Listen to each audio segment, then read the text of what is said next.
Here's my review for Ahsoka Episode 7.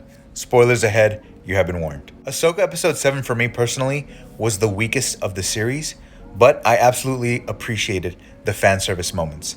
I also loved the reunion between Ahsoka and Ezra Bridger, especially as a Clone Wars and Rebels fan. But regarding the choreography, the tension, and overall story progression of this episode, I felt like it was a little lackluster. And it's kind of hard to believe that this is the episode leading up to the finale of it all. But like I mentioned before, the fan service almost makes up for it.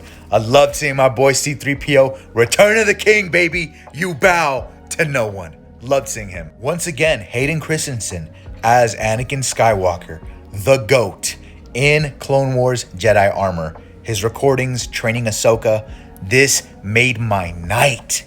More of Hayden in Star Wars, please. And the fact that we got an Asajj Ventress mention from Anakin.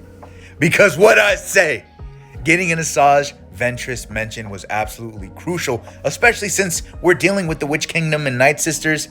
It was bound to happen, and it happened. Very happy about that. Asajj Ventress was a former Night Sister turned Darkseid user trained by Count Dooku. I hope we get to see her in live action one day, whether it be through flashbacks or her own series set in the past. We got my man Baylan Skoll living up to his name, literally bailing on his apprentice Shin for his side quest. What is this man's cooking? I'm trying to figure that out. By the end of this episode, Shin Hati seems extremely conflicted with herself. Could she be joining the light side? Could Ahsoka be her new master by the end of this? We'll see. I think it'd be pretty interesting if Ahsoka filled in the role for a new Yoda, this new Jedi Master who takes on multiple apprentices, teaching Ezra, Sabine, Jason, and maybe Shin. And they'd all be connected to Anakin Skywalker's legacy, because as Ahsoka said, he was a good master. I also love seeing that Thrawn was so cold and calculated until he found out who Ahsoka's master was. General Anakin Skywalker? Seeing more of Ezra Bridger was a blast. He was totally in character. This actor is perfect casting as Ezra. Personally, I thought it was awesome that the Force was Ezra's ally and he allowed Sabine to keep his lightsaber, because it makes this line that he learned from his master Kanan from Rebels hit even harder. Kanan told him having a laser sword doesn't make you a Jedi, and that's exactly what Ezra was in this episode, as he uses the Force to push Shin's lightsaber. We've seen this tactic before in Star Wars, so it was pretty sick to see Ezra do it as well, and to see how the Force was even bending the lightsaber. This senator here needs to bounce.